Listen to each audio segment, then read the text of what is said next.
dalam dunia apapun ya, dalam profesi apapun yang harus dijaga itu adab dan emosi. Bagaimana kita menghandle emosi kita, bagaimana kita menunjukkan adab kita yang baik.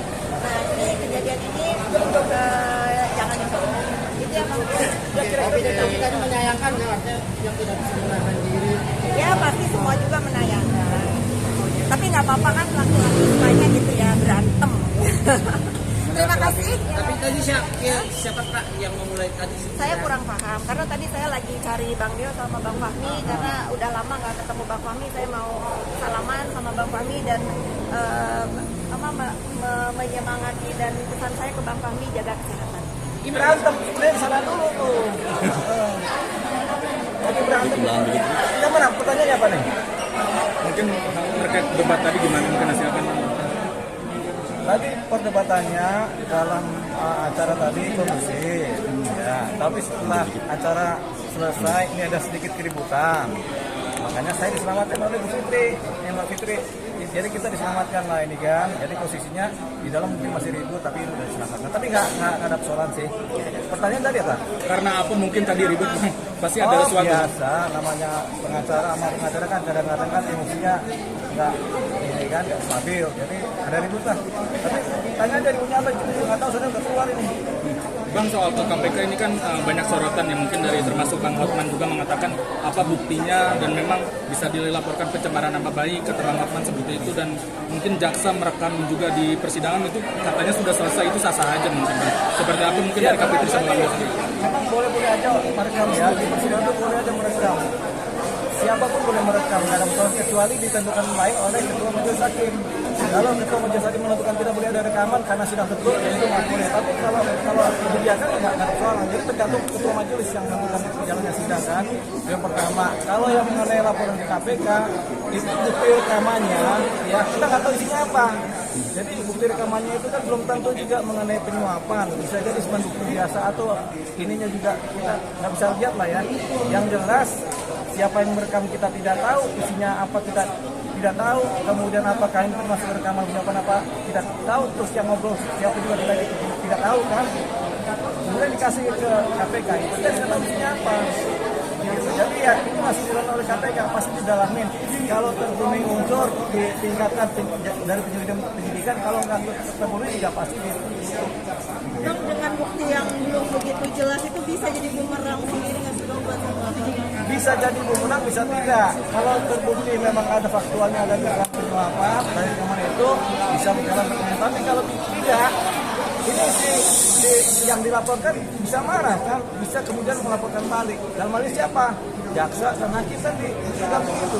Jadi jaksa hakim bisa melaporkan balik ini sebagai pribadi yang diduga kan.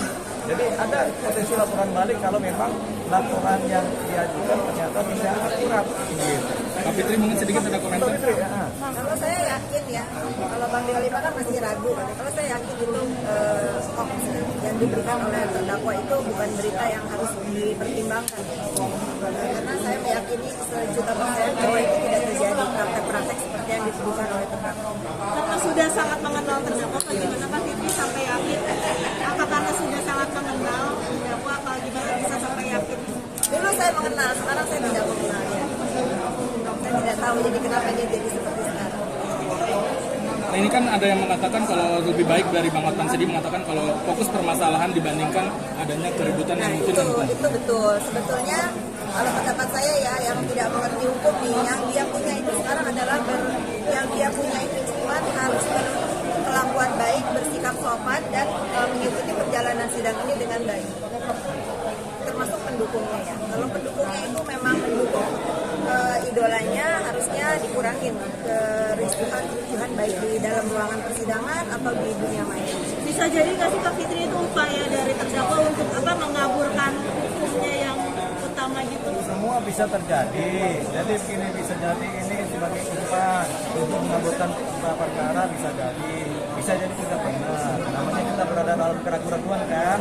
Kalau Pak Fitri ini pasti enggak nih, kalau saya belum tentu. Tapi kemudian kita kalau ditanya apakah ini bisa mengabulkan suasana, bisa. Kan tujuannya itu. Tapi kan hakim sama jaksa nggak akan berpengaruh dengan begitu-gitu. Hakim akan berjalan dalam tracknya, jaksa juga akan berjalan dalam tracknya. Jadi kita biasa aja. Gitu. Ini cuma dinamika dalam persidangan di mana terdakwa kemudian memakai segala jurus.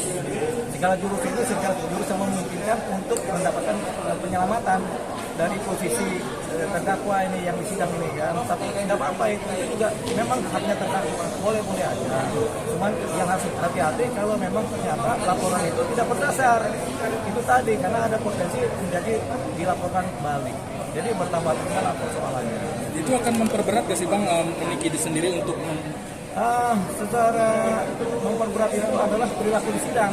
Kalau kita berperilaku baik kan sopan santun ukurannya. Kalau perilakunya kemudian membuat gaduh atau malam patut diduga melecehkan sidang, ya tentunya akan memperberat. Ketika memperberat itu diperhitungkan sebagai suatu poin dalam putusan nanti ada atau dalam tuntutan kan yang memperberat apa, yang meringankan apa gitu.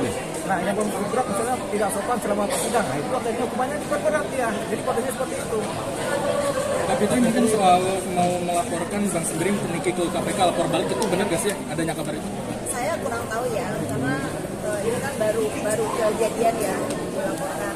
Saya melihat dari posisi lawyernya pelapor ini, mereka lebih fokus kepada fakta persidangan dan jalannya persidangan. Mungkin saat ini belum mau meladeni atau bereaksi atas ulah-ulah dari kubu terdakwa.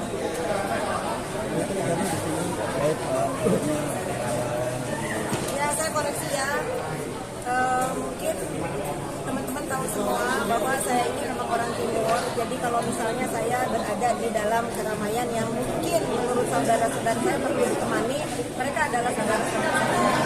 Jadi itu bukan namanya tadi pengamal, bodyguard atau apa, nggak ada ya. Itu biasa di orang Maluku itu. Saya berada di ibu kota di Jakarta, mereka menganggapnya saya ini saudara perempuannya. Jadi kalau memang merasa ini ada saudara perempuannya lagi di keramaian nih, ternyata takut ada kejadian misalnya keributan dan apa, dan itu tidak sama sekali menemani bang sendirinya. Mereka semua adalah menemani saya. Ini perlu saya katakan. Soal dibilang content of court, kata Saya Bang kurang sendiri. paham Bang Dewan. Tadi kan sudah dijelaskan di dalam kan, jadi contempt of court itu sebenarnya belum diatur oleh undang-undang, belum ada. Dua profesor juga menyatakan demikian, memang belum ada undang-undang mengenai khusus mengenai contempt of court. Yang ada adalah pasal-pasal di KUHP gitu. Jadi ya kita tidak bisa kemudian menjustifikasi ini contempt of court apa tidak, karena memang undang-undangnya belum ada. Tapi yang bisa menentukan suatu posisi ini merendahkan martabat pengadilan itu adalah majelis hakim sendiri atau ketua pengadilan dalam konteks-konteks dan pidana tertentu. Tapi ketika kemudian dipidanakan, yang akan berjalan adalah pasal-pasal KUHP juga, bukan pasal contempt of court. Jadi memang itu persoalannya. Gitu. Nah ini yang kemudian diharapkan ada undang-undang khusus mengenai contempt of court. Gitu. Tapi yang jelas kalau ada undang-undang itu malah lebih sulit lagi, karena setiap persidangan selalu ada yang namanya keributan. Di sidang manapun juga sering kali terjadi keributan. Ada orang yang merasa tidak adil, ada yang merasa kurang adil, kan dimulai keributan. Jadi artinya dinilai dari perilaku dari terdakwa.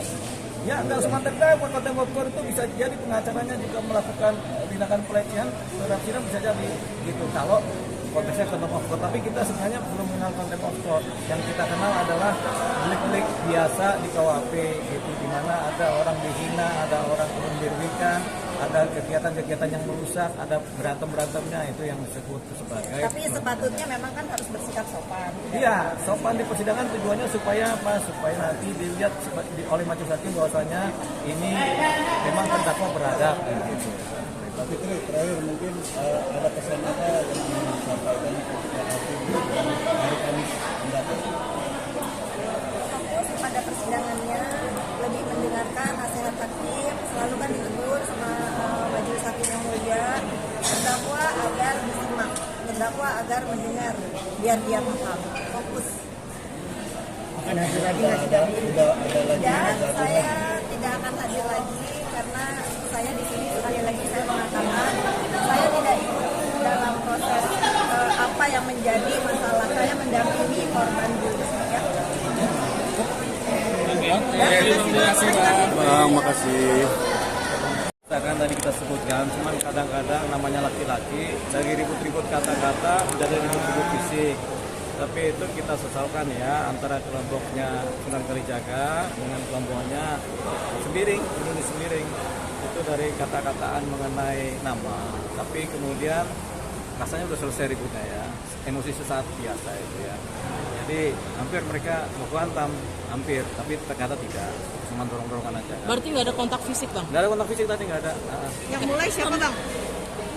Kalau dari kata-kataan. Namanya mulai itu dari awal sebenarnya mereka udah memang ada sentimen ya. Jadi kita belajar tentang ilmu sentimen. Kalau sentimen kita negatif, orang tersinggung. Kalau sentimen kita positif, orang ketawa kan begitu kan. Nah, ini kan persoalannya kan sentimen negatif. Jadi masing-masing memberikan sentimen negatif, jadi klop dia, jadi panas dia, jadi gennya kebakar. Tapi kebakaran ini pas selesai acara, begitu. Tapi itu sebentar saja sih. Tapi sekarang sih kayaknya udah damai ya. Atau apa kita belum tahu, karena memang belum kelihatan kan. Tapi memang sumber persoalannya adalah kata-kataan mengenai nama pribadi. Nama apa mungkin nama Nama pribadi, Julianus Sembiring dipanggilnya Anus, Sunan Kalijaga dipanggilnya Kali. Nah, begitu. Tapi kan itu biasa karena nama masing-masing kan. Berarti- Cuman konteks itu kan berubah menjadi distorsi, itu yang kemudian menjadi persoalan. Tapi akhirnya ribut itu. Tapi kayaknya ada pukul-pukulan kita nggak tahu juga ya. Tapi kita sebagai pengacara yang baik kita nggak mau ikut-ikut yang begitulah, begitu kan. Soalnya tadi kita Sempat terpancing nggak bang? gimana mau terpancing orang kita dibawa sama Fitir Sayuteru, tangan kita digandeng. Tadinya kita udah panas jadi adem lagi. Tapi yang mulai duluan main kata atau Anus kali itu siapa yang awal yang mengucapkan itu? Ya kan si Sunan Kalijaga manggil Julianus kan kadang-kadang maunya kalau Pak Julianus maunya dipanggil Pak Sembiring. Sunan Kalijaga ya panggilnya Pak Anus kan begitu kan karena Julianus begitu. Nah dari Pak Sunan Kalijaga saya ini udah panggil aja kalau Sunan Kalijaga Pak Kali sama aja kan sama-sama negatif tapi kan itu sifatnya kan rotatif tergantung persepsi masing-masing. Tapi kalau kita sentimennya positif sebenarnya kita terima-terima aja lah panggilan kita kan. Orang saya dipanggil Dewa aja saya mau, dipanggil Lipa saya mau, dipanggil Yuma saya mau, Panggil Olive mau. dipanggil Olive mau kan begitu. Asal jangan dipanggil Jablay aja kita.